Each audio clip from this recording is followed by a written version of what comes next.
48 hours before he was found dead in federal custody, Jeffrey Epstein executed his final will and testament.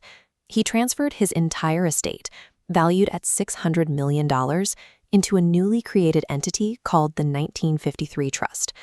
While he signed those documents, federal investigators secured the physical anchor of his enterprise, the Little St. James compound in the U.S. Virgin Islands. The operation functioned as a highly structured corporate enterprise, built specifically for leverage extraction.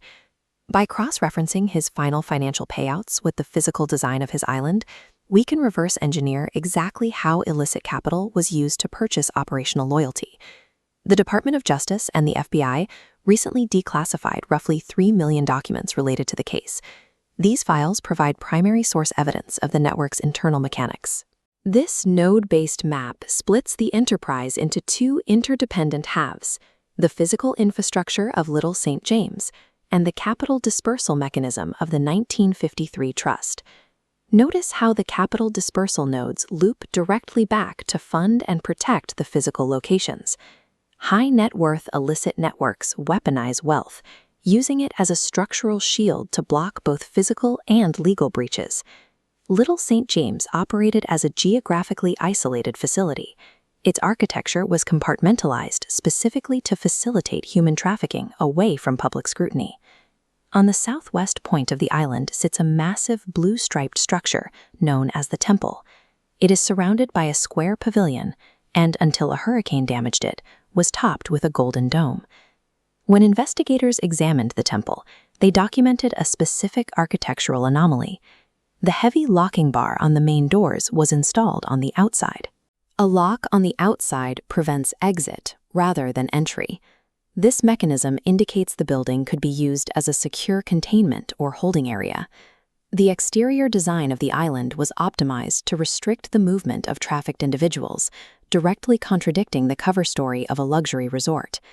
Inside the main compound, the FBI discovered an operational communications hub that connected the physical island to the broader network. They found a Panasonic landline phone outfitted with a series of hard-coded speed dial buttons. This schematic recreates those buttons. The labels read Darren, Rich, Mike, Patrick, and Larry, direct lines to key operational facilitators. This communication grid operated alongside a strict surveillance apparatus. Epstein's pilots purchased thumbnail-sized, motion-activated hidden cameras and embedded them inside tissue boxes. Investigators also found hyper-realistic disguise masks on the property, designed to obscure the identities of high-profile actors visiting the island. Adjacent to these areas were heavily stocked steam rooms, which multiple victims cited in their testimonies as primary locations for assaults. The interior infrastructure functioned as a purpose-built data capture environment. It extracted compromising leverage from guests while simultaneously offering them the tools to remain anonymous. The facilitators who maintained this physical infrastructure were the direct beneficiaries of the 1953 Trust. This chart maps the 1953 Trust hierarchy. We begin at the bottom with the $1 to $4 million bracket, which we can classify as the logistics and political cover tier. $1 million was allocated to Cecile DeYoung, the First Lady of the U.S. Virgin Islands. Court documents show she was utilized to manage local regulatory and bureaucratic hurdles. $2 million went to Bryce Gordon, the manager of the Little St. James property. $3 million was earmarked for Bella Klein, an accountant based in New York. $4 million was assigned to David Rogers. He was a primary pilot whose detailed flight logs later became critical forensic evidence for prosecutors. This specific financial tier was entirely dedicated to the personnel required to ensure the smooth daily operation of the physical transport and localized legal immunity.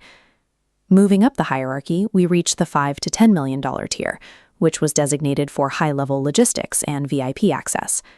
$5 million payouts were set aside for Harvard professor Martin Nowak and Paris-based butler Valdson Vieira Cotran. $10 million was allocated to chief pilot Larry Visosky, and another $10 million to Mark Epstein, Jeffrey's brother. Another $10 million was allocated to Ghislaine Maxwell, who was identified in federal court as the primary recruiter and co-conspirator of the operation. At the very top sits the execution tier, spanning from $25 to $50 million. These funds were reserved strictly for the architects of the enterprise's legal and financial shielding. $25 million was allocated to Richard Kahn, the longtime accountant and estate co-executor. $50 million was assigned to Darren Indyke, the primary attorney, co-executor, and the architect of the corporate base in the Virgin Islands. The final primary beneficiary was girlfriend Karina Shuliak, who was allocated $50 million in cash, a $50 million annuity, and a collection of loose diamonds. Standard familial inheritance was largely bypassed.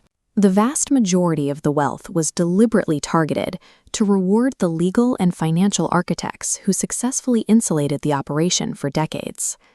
The execution of the 1953 trust was immediately halted by federal interventions and civil lawsuits the moment Epstein's death was confirmed.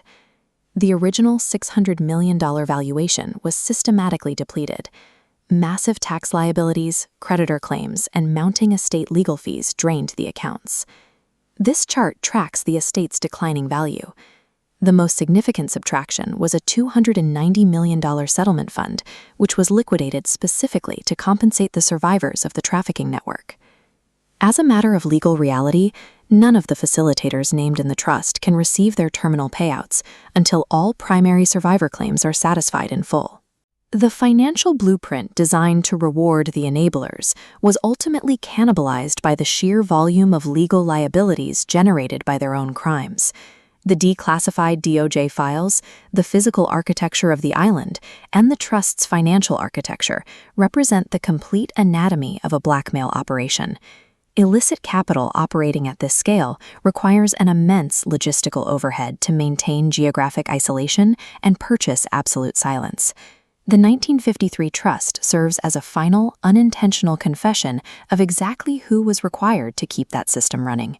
The Epstein enterprise provides a forensic case study in how human trafficking and intelligence gathering networks structurally disguise themselves as standard high net worth portfolios.